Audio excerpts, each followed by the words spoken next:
Tidak ada kemunafikan terbesar kecuali di satu tempat, mohon maaf ya, satu tempat ibadah pada Tuhan yang berbeda, tapi sama-sama saling mengingkari. Ya kan? Kita toleransi aja, nggak apa-apa, kamu ibadah di sini, saya di sini, kamu kamar sini, saya kamar sini. Tapi ketika berdoa di sini mengingkari, ya, yang itu nggak benar, ini yang benar. Ini mengatakan itu nggak benar, ini yang benar. Nggak akan maslahat kehidupannya. Ya. Makanya kata Buya Hamka dulu, kata Buya Hamka, sesungguhnya orang-orang, maaf, yang terjebak dengan kemunafikan tingkat tinggi, yaitu orang yang hadir pada ibadah agama umat lain. Itu hipokrit paling tinggi kata beliau. Karena dia datang pada satu acara, hatinya mengingkari. Kok bisa hati orang mengingkari datang pada satu tempat yang ada? Ya. Anda diundang ke satu tempat, tapi Anda nggak suka dengan acaranya, segalanya Anda ingkari itu, tapi Anda hadir di situ, kan aneh itu. Ya. Itu paling aneh. Ya. Makanya pendiri Nahdlatul Ulama, Kiai Haji Muhammad Hashim Asy'ari, itu pernah menulis kitab. Beliau punya 19 kitab. 19 kitab. Dari 19 kitab ini, kitab keduanya namanya judulnya Risalah Ahlus Sunnah wal Jamaah. Halaman ke-14, paragraf yang pertama bagi 1 sampai dengan 4. Posisi paling kanan sebelah atas. Di kitab ini, itu disebutkan Pak Ibu sekalian. Kalau Anda lihat di halaman ke-9 ya, itu judulnya tentang Faslun Awwalu Dhuhuril Bid'ah fi Ardi Jawa. Pasal yang menerangkan tentang awal munculnya bid'ah di tanah Jawa. Bid'ah yang dimaksudkan bukan bid'ah fikih, bukan, tapi akidah. Jadi aliran sesat. Ya, aliran sesat. Kata beliau, wantisyaruha fi ardi Jawa wal mubtadi'ina fiha, dan penyebarannya di tanah Jawa, di pelosok Jawa, dan orang-orangnya, tokoh-tokohnya. Itu begitu menyebutkan kalimat pertama, kata beliau, adalah penduduk Jawa itu seluruhnya itu ahlu sunnah wal jamaah, ahlu sunnah wal jamaah.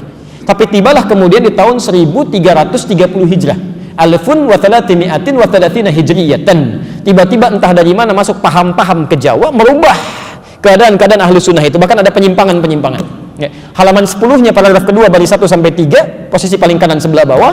Di antara aliran menyimpang itu, ini bukan kalimat saya, tapi saya bacakan kembali dari kalimat kitabnya. Wa minhum rafidhiyuna. Di antara aliran menyimpang itu yang bid'ah itu ada aliran Rafidah.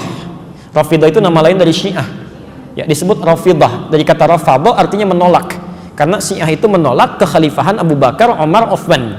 Ya, mereka katakan Ali yang berhak.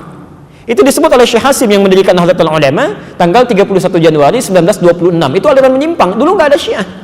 Tiba-tiba muncul kata beliau. Ya sebuna Sayyidina Abu Bakr wa Umar radhiyallahu taala anhuma. Ya, mereka seringkali mencela ya kekhalifahan Abu Bakar dan Umar, semoga Allah meridhai kepada keduanya. Wa yubalighuna Ali bin Abi Thalib wa ahli baitihi. Ya, dan terlalu mengkultuskan Ali dan ahli baitnya. Kita harus menghormati, ya, menghormati, menyayangi ahli bait dan sebagainya, tapi tidak kemudian menjelek-jelekan sahabat yang lain. Ya. Tapi yang menarik di halaman 14, Masya Allah, Anda bisa pastikan, kata beliau, bahkan ditemukan ada orang-orang ya, yang ikut-ikutan ilal kanais, maaf ya, ke gereja. Kanais itu jamak dari kanisah, ke gereja. Jadi tahun 1330 itu sudah ada yang ikut-ikutan. Ya. Kan Portugis pertama kali yang membawa, Portugal yang pertama kali membawa agama Kristen Katolik ke kita, ya, ke Nusantara tahun 1511 lewat Selat Malaka. Ya. Dia masuk ke wilayah timur membawa 3 misi, gold, glory, and gospel. Ya. Gold, dia mencari rempah-rempah, ya, emas, dulu disebut dengan emas hijau. Jadi ada teh, ada kopi, ya, nanti dikemas kemudian oleh Belanda di kemudian hari. Dia coba tanam kopi di wilayah yang sekarang disebut dengan Pondok Kopi, tapi dia gagal.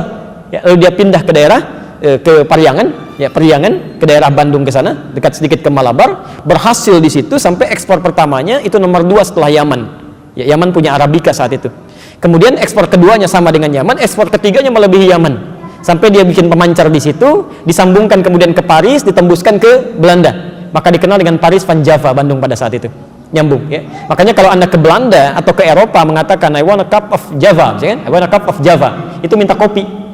Blender kopi sampai sekarang ada, ya. Sebagian kemudian diambil dari Pagar Alam yang Palembang ke sana, ya. Makanya Anda akan temukan, dan biasanya itu kopinya Robusta, daerah-daerah sana, diambil dari sana, ya. Itu saya baca. Jadi di kakak kami waktu ke Leiden itu tadi tentang kopi, kita diskusi, bawa, ya, sampaikan. Nah, itu poin-poin yang hadir ke kita. Saya sambungkan dulu. Kenapa nyampe ke kopi? Jadi Portugal bawa itu gold, glory, dia mencari ekspansi penjajahan, gospel, dia bawa kepercayaan dia, Injil. Ya. Dia datang kemudian dia sebarkan. Apa yang pertama dilakukan itu bangun tempat ibadah. Dalam bahasa Latin, bahasa Portugis disebut dengan igreja namanya, igreja. I-gereja. Lisan orang kita kan kadang suka menyingkat ya, merubah berdasarkan perjalanan waktu. I-gereja menjadi gereja. Di gereja itu bukan bahasa Indonesia. Dari bahasa Latin asalnya I-gereja. Bagaimana cara ibadahnya? Pertama mereka datang ke situ itu 2 hari setelah orang Islam ibadah. Di orang Islam umumnya hari Jumat mereka ke masjid. 2 hari setelah itu mereka berangkat ke I-gereja. Ya. Nah, cara menyembah orang-orang Katolik nih sampai sekarang itu nggak langsung menyembah Tuhannya lewat perantara. Jadi kalau mau ditebus dosanya datang kepada Bapa, gitu kan? Minta pengakuan dosa dan sebagainya. Disebut dengan Santo. Pada saat itu yang disembah Santo Domingo. Jadi ketika berangkat ditanya mau kemana mereka, nyembah Santo Domingo ke gereja. Santo Domingo, Santo Domingo. Lisan orang kita senang menyingkat. Santo Domingo, Domingo, Domingo menjadi Minggu sampai hari ini. Tidak pakai O. Itu disingkat jadi Minggu. Minggu itu nggak ada Pak, Bu, nggak ada. Itu bukan bahasa Indonesia asli, bukan. Ya, dulu Ahad, semua mengatakan Ahad.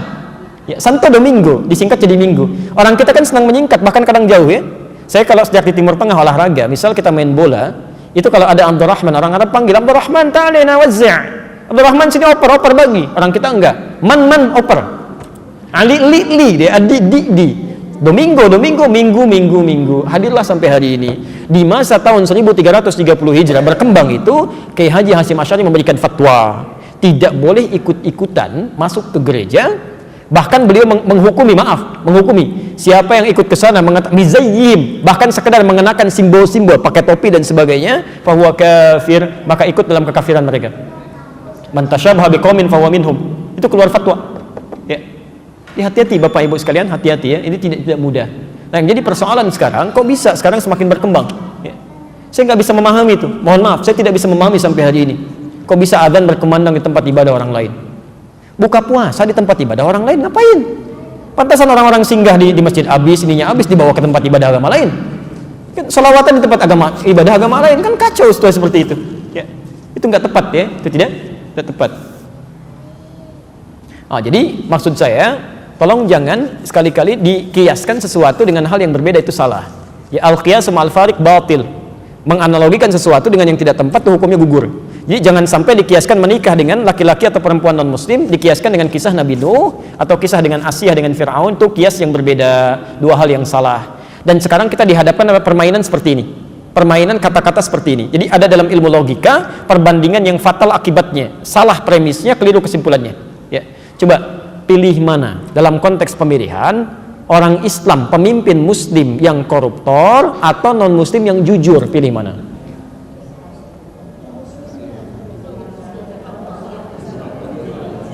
Kan pelan-pelan itu nggak ada jawabannya karena pertanyaannya salah. Pertanyaan yang keliru melahirkan jawaban yang salah. Kalau Anda ingin membandingkan sesuatu dalam kaidah ilmu logika, itu harus apple to apple, harus sama. Jadi kalau Anda bandingkan orang Islam yang jujur bandingkan dengan non muslim yang jujur, fair itu. Tapi kalau Anda bandingkan misalnya orang Islam yang koruptor bandingkan juga dengan non muslim yang koruptor, ya harus sama. Coba ibu deh ya, atau bapak coba bandingkan, pilih mana, terasi Subang atau apel Malang, mana yang enak? Nggak nyambung terasi dengan terasi, apel dengan apel, itu baru fair. Nah sekarang kita pikiran kita diacak tuh, lebih baik non muslim yang nggak dapat hidayah tapi jujur dibandingkan dengan orang Islam yang koruptor. Emang semua orang Islam koruptor? Silahkan cek mana yang baik kok, itu penyesatan logika, itu salahnya fatal di situ ya. Kecuali kalau perbandingannya sama, misal muslim yang koruptor dibandingkan dengan non muslim yang koruptor, pilih mana? Jangan dipilih, dua-duanya salah. Dua-duanya keliru, cari yang baik ya, cari yang baik. Oke, Bapak Ibu sekalian, saya kira ini waktunya sudah mendekat kepada asar ya, supaya ada siap-siap, saya juga bersiaga kembali ini. Jadi barangkali pertanyaan-pertanyaan yang belum kita jawab, insya Allah barangkali bisa di pertemuan berikutnya, saya coba simpan dulu. Mohon izin menyampaikan beberapa informasi. Yang pertama, Bapak Ibu sekalian, mohon maaf sebelumnya bahwa kajian kita itu tidak hanya membahas materi, tapi juga mengevaluasi jangan-jangan hal yang kita bahas justru menimpa diri kita sendiri. Karena itu dalam kajian tazkiyatun nafas ini selalu harus disertai dengan muhasabah. Ketika pulang ke rumah coba cek, jangan-jangan penyakit iri hati itu menerpa kita ya, bagaimana kita mengobatinya. Lihat keluarga dulu, jangan melihat orang lain, itu tidak baik ya. Itu satu. Yang kedua, sebentar lagi kita akan masuk pada Dzulhijjah. Ada amalan-amalan spesial di situ, bahkan keutamaannya melebihi Ramadan dalam beberapa hal. Saya mohon jangan ditinggalkan, terutama tanggal 1 sampai tanggal 10 Dzulhijjah. Nanti insya Allah kami sedang merintis dakwah supaya lebih terjangkau dengan media, gitu ya. Kita sedang membuat sekarang disebut dengan kita namakan Akhyar TV. Akhyar TV. Nanti malam ini ada tazkiyatun nafas juga live itu ya. Di Akhyar TV bisa via Android juga atau di handphone smartphone Anda. Bisa dilihat secara langsung kalau koneksi internetnya bagus. Akhyar TV pakai KH ya. Akhyar TV. Akhyar.tv. Ya. Dan setiap hari Kamis ya, malam Jumat ba'da maghrib dan ba'da isya kita itu adakan live untuk kajian tentang tuntunan Idul Adha, tuntunan Dzulhijjah dalam Al-Quran dan Sunnah. Adapun bagi Anda yang sekiranya belum bisa mendapatkan materi-materi catatan, nanti insya Allah mohon kalau nanti ada yang ke Bekasi, saya nanti titipkan buku ya. Nanti tolong bisa dibagikan dengan teman-teman yang biasa ta'lim atau di masjid ini juga untuk perpustakaannya ya. Nanti kami titipkan. Di situ ada panduan untuk bisa mempelajari keutamaan-keutamaan bulan Dzulhijjah. Kalau ingin lihat kajiannya di malam Kamis ya ba'da Jumat, dan besok juga pagi insya Allah ada live sekitar jam 9 ya untuk ibu kalau ingin lihat materi fikih salat, sifat salat Nabi SAW ya. Kami kira itu yang kami sampaikan. Insya Allah kita berjumpa lagi kesempatan yang akan datang. Saya pesankan jika ada yang benar dari uraian kami itu dari Allah dan Rasulnya silahkan diamalkan. Tapi kalau ada yang keliru mohon saya diingatkan. Saya boleh minta ya, boleh memohon permohonan saya. Tidak ada manusia yang sempurna. Kalau Bapak Ibu mendapati ada kekeliruan dalam uraian kami, tolong segera diingatkan. Sampaikan supaya saya bisa koreksi. Termasuk Anda boleh mau marah, mau mencela, mau macam-macam langsung aja ke saya, kan? Kemudian luruskan supaya kita bisa merubah itu. Ya. Pak Ibu, saya juga mohon doa. Ada kolega kami di kalangan Ustadz juga, itu diuji oleh Allah dengan kanker lidah. Kena kanker lidahnya. Orang kanker di hati macam ini di lidah, ya. Orang mulai bicara kenapa? Ternyata salah satunya yang menjadi sebab, tapi jangan dicela ya, itu nggak bagus. Salah satunya diungkapkan bahwa seringkali, wallahu a'lam apakah faktor ini atau bukan. Tapi sebagian orang mengatakan ini seringkali mencela orang. Ini dalam ceramahnya cela ini, cela itu dan sebagainya. Padahal yang tidak wajar, pada yang tidak boleh dicela, gitu ya. Karena itu kalau Anda melihat saya menyampaikan sesuatu yang tidak tepat, silakan luruskan, sampaikan dan doakan, dan mudah-mudahan kita bisa lebih baik. Tinggalkan pendapat saya yang keliru, ambil pendapat ustaz-ustaz lain lebih baik dalam kehidupan kita. Subhanakallahumma bihamdika asyhadu an la ilaha illa anta astaghfiruka wa atubu ilaik. Wa akhiru da'wana alhamdulillahirabbil alamin.